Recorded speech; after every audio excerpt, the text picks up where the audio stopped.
On the morning of April 5, 1531, the sky above London was grey, heavy with clouds that seemed to mirror the unease stirring in the hearts of its people. Crowds gathered at Smithfield, a place known both for cattle fairs and for executions. But today, the air felt different, sharper, more dreadful. In the very center of the square, a great bronze cauldron rested upon a bed of burning logs, its flames crackling hungrily as water inside began to bubble and steam. This was no ordinary execution. Those who pressed forward through the mist and the clamor knew they were about to witness something that would be spoken of for centuries to come.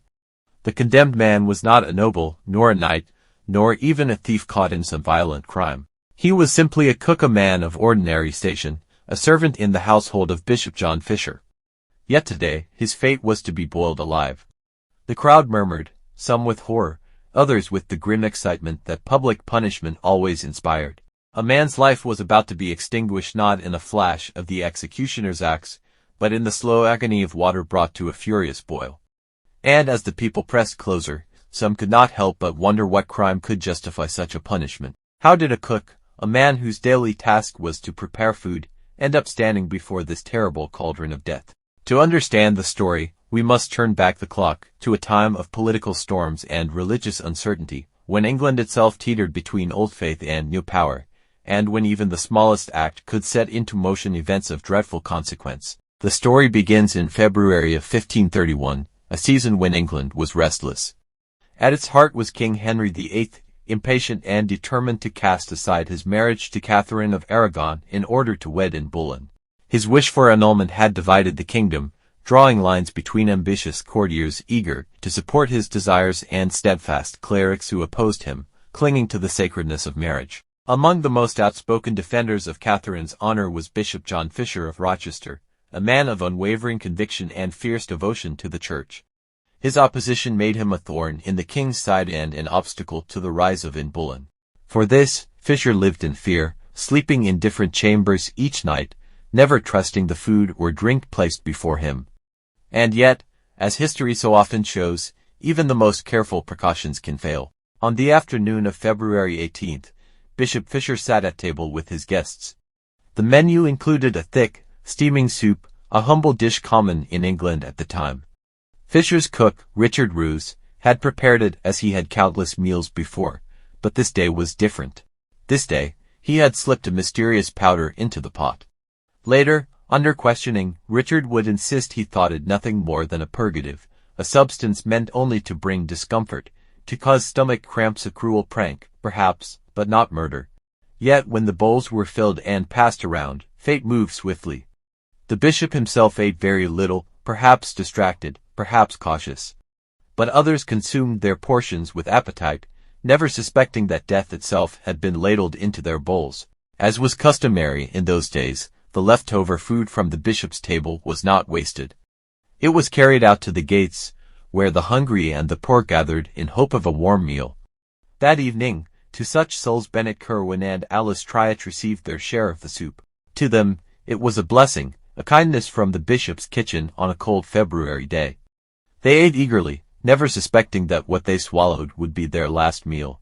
Hours later, the horror began. Those who had eaten of the soup were seized by violent illness, abdominal pain, vomiting, sweats, and convulsions. Bishop Fisher, having tasted little, survived with only mild discomfort. But others, less fortunate, were racked with agony. And for Bennet and Alice, who had consumed their portions with desperate hunger, the night would not pass. By dawn, their bodies lay stiff and twisted, claimed by poison. The news spread quickly through London, carried on whispers and cries. Poison had entered the household of Bishop Fisher. And though the bishop himself had escaped death, 2 of the poorest in the city had perished in his stead. It was an outrage, a crime so foul that it shook even the highest ranks of power. When word reached Henry VIII, his fury was swift. Though Fisher was his political adversary, the king could not tolerate such an act. If a bishop could be poisoned, then so too could a king. The security of every noble, every courtier, every royal banquet was suddenly called into question. Richard Roose did not flee far. Before he could vanish from London, he was captured and brought to the Tower of London. There, in the chill of the fortress's stone chambers, he faced the dreadful rack. His limbs were stretched, joints pulled to the very brink of breaking. Under such torment, few men could hold silence. Richard confessed he admitted to placing the powder in the soup. Yet even in confession, he insisted he did not know its true nature. He had believed it a jest, a cruel trick to bring suffering, not death. He claimed no malice against his master, no treason against the realm. But whether his words were true or false mattered little. In the eyes of King Henry, the crime was no longer just against Fisher, it was an act of treason against the very safety of England's crown. And so, in an extraordinary moment, the king himself appeared before Parliament. Henry thundered that poisoning was treason, an offence so grave it demanded not only death, but a punishment that mirrored the crime in its horror. Thus was born a new law, written not for justice but for vengeance. Those who poison should be boiled alive. Richard Roose, cook to a bishop, became the first to suffer under this law. And so the day came, April 5, 1531. Smithfield was alive with noise and tension. Crowds pressed shoulder to shoulder, vendors selling food and drink as though this were a fair, not a death. Children clambered onto barrels for a better view. Some came out of morbid curiosity, others in grim satisfaction, believing they would see justice done. At the center of it all, the great bronze cauldron boiled furiously, water frothing and spitting as flames roared beneath it. The air smelled of smoke and anticipation. Richard Roose was brought forth, bound and pale. Some accounts say he had been given strong drink, a final act of mercy to dull his terror. But nothing could shield him from the fate awaiting him. Stripped of his garments, he was forced toward the bubbling vessel. The crowd hushed as a priest mumbled prayers for his soul. What followed would be remembered as one of the most dreadful executions in England's history. The cook who had prepared meals in pots and cauldrons would himself be cast into one, his profession turned into the instrument of his destruction. The crowd braced, some averting their eyes, as the guards prepared to lower him into the boiling water. The screams that would soon echo across Smithfield were unlike any the city had ever heard. The square fell silent as the guards lifted Richard Roose toward the cauldron. Some in the crowd held their breath. Others whispered prayers beneath their breath, though not for his life that was already forfeit but perhaps for mercy upon his soul. The first immersion was partial. His legs were plunged into the boiling water, and the sound of his scream shattered the hush. Witnesses would later write that the sound was so terrible, so raw, that strong men turned away in horror. Skin separated from flesh, blistering and peeling instantly in the scalding water. The smell of it carried across the square, burnt, sharp, unforgettable. Women in the crowd fainted. Children were dragged back by their mothers. Even hardened soldiers swallowed hard and looked down at their boots. But the punishment was not swift. It was not meant to be. Roose was lifted out again, his body trembling, the skin of his legs ruined, his cries ragged and broken. Then, with deliberate cruelty, he was lowered again, this time deeper, the water searing his torso, turning clear water into a pinkish cloud as flesh dissolved. The sounds he made were no longer truly human, gurgles and gasps, as though even the voice itself had been boiled away. And then came the final plunge. Richard Roose, cook of Bishop Fisher's household, was lowered fully into the cauldron. The crowd, though horrified, watched, unable to look away. Within moments, the struggle ceased. The man was gone, claimed by the flames and water. It was said later that 3 times he had been dipped into the boiling cauldron before death freed him from torment. On that day, London witnessed an execution unlike any other in its history. When the screams finally ended, the square was filled with an uneasy silence. People slowly drifted away, some in disbelief, others muttering that justice had been done. But all who were there knew they had seen something terrible, something beyond the ordinary cruelties of Tudor justice. Executions were common in London.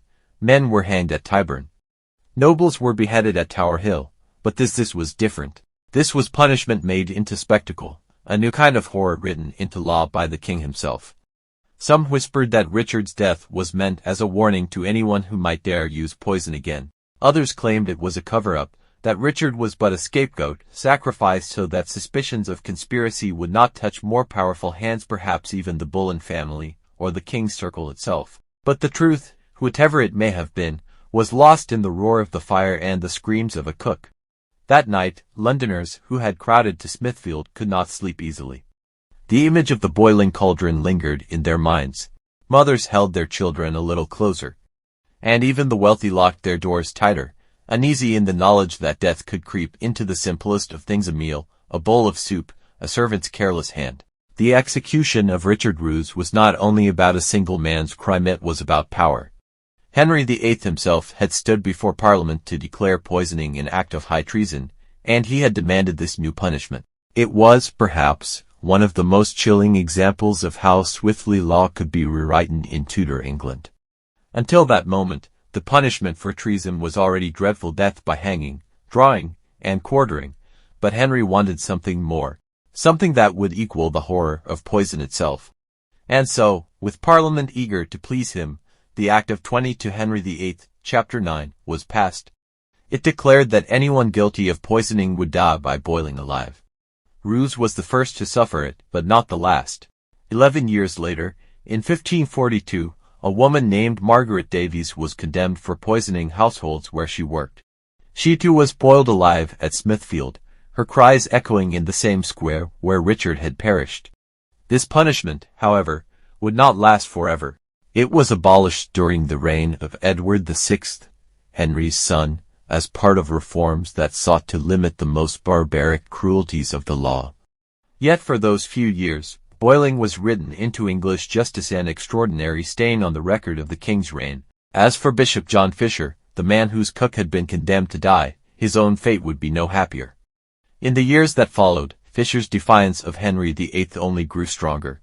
He refused to accept the king as supreme head of the Church of England. For this, he was arrested, held in the Tower of London, and eventually condemned. In 1535, just 4 years after Richard Roose's boiling, Fisher was led to Tower Hill, where the executioner's axe ended his life. His severed head was displayed upon London Bridge, a warning to others who might defy the king. But Fisher was remembered not as a traitor, but as a martyr of the old faith, and he was not alone. Sir Thomas More, one of the greatest minds of the age, met the same fate for the same reason. The tide of history was sweeping England into new waters, and even the strongest voices could not hold it back. Looking back, it seems almost tragic that Richard Roose's crime, whether prank, mistake, or conspiracy, had tied him so closely to Fisher's fate.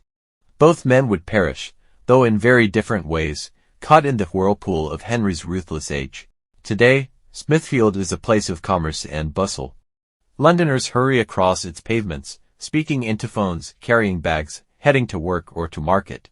Few who pass there know, or even pause to think, that beneath their feet once stood a boiling cauldron of death. No plaque marks the spot, no monument recalls the cries of Richard Roose or the silence that followed. Time has buried those horrors, just as it buries so much of human cruelty. And yet, the story endures, because it is more than the tale of a cook and a bishop. It is a reminder of how fragile justice can be, how swiftly laws can be bent or broken by the will of the powerful.